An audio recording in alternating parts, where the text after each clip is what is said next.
sampaikan terkait kegiatan hari ini, dan kami juga berterima kasih kepada masyarakat yang sudah hadir di depan Polres Kota Tangerang yang tidak bisa saya sebut satu persatu.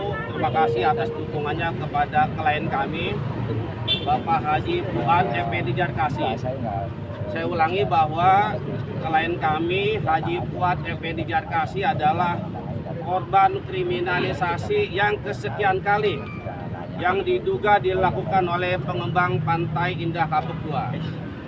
Jadi hari ini benar memang ada panggilan untuk beliau untuk pemeriksaan dengan status sebagai tersangka. Tanggal 8 April yang lalu keluarga telah menerima surat pemanggilan dan tentu kami juga kaget. Ternyata kasus yang sudah lama tahun 2019 itu ternyata naik, bahkan Haji Fuad Effendi justru ditetapkan sebagai tersangka. Dan kasusnya sebetulnya adalah kasusnya terkait dengan masalah pinjaman modal. Tapi ternyata belakangan ini dijadikan alat untuk mengkriminalisasi Haji Fuad Effendi Jarkasi setelah sebelumnya beliau juga pernah mengalami kezaliman yang dilakukan oleh oknum kepolisian, di mana oknum polisi itu sudah divonis bersalah melalui sidang Mahkamah Etik. Dan kami duga bahwa pemanggilan hari ini juga ada keterlibatan oknum polisi tersebut yang dendam karena telah dipropamkan di Mabes Polri.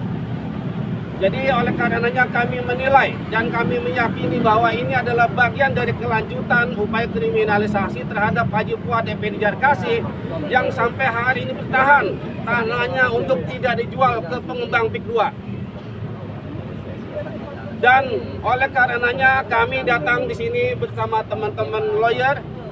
Kami dari LBH APPP Muhammadiyah, lalu ada tim kantor pengacara Ahmad Fasidudin Sarjana Hukum, lalu juga ada dari kantor Fajar Gora SH MH dan rekan. Kami insya Allah ya semata-mata membela orang-orang yang terzolimi. Bahwa sebelumnya benar apa yang disampaikan oleh Bang Ahmad Fasidudin, bahwa kami juga sebelumnya telah mendampingi Bapak Cari Chandra, korban PIK 2 juga yang sudah divonis dan sekarang alhamdulillah sudah bebas. Dan sebelumnya juga di Polres Kota Tangerang ini juga ada warga Kampung Alarjiban yang juga dikriminalisasi dan sudah divonis. Jadi ini adalah kelanjutan dari sandiwara perampasan tanah yang dilakukan oleh pengembang Pantai Indah Kapuk II. Jadi murni bukan semata-mata penegakan hukum, tapi sekali lagi bahwa ini di belakangnya ada kekuatan sehingga kasus lama ini diangkat kembali dan tiba-tiba klien kami dijadikan tersangka. Dan untuk itu kami sampaikan bahwa karena Haji Fuad mengalami sakit yang cukup panjang, yang berkepanjangan, pasca dulu pernah dikriminalisasi tahun 2022, sudah bolak-balik rumah sakit, sudah pernah dibantarkan, maka beliau hari ini tidak bisa memenuhi panggilan pemeriksaan.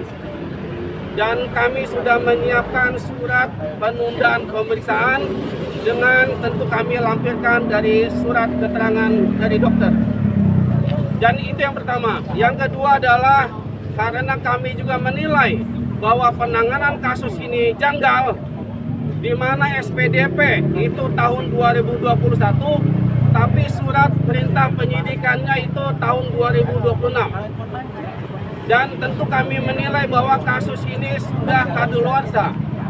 Dan oleh karenanya kami dalam hal ini juga akan menyampaikan surat permohonan gelar perkara khusus. Kami akan menyampaikan surat permohonan gelar perkara khusus kepada pengawas penyidik Polres Kota Tangerang. Dan adapun hal-hal yang lainnya, tentu kami akan mempertimbangkan segala upaya hukum yang tersedia. Opsi untuk mengajukan pra-peradilan itu pun menjadi salah satu opsi yang sedang kita pertimbangkan. Dan termasuk langkah-langkah hukumnya.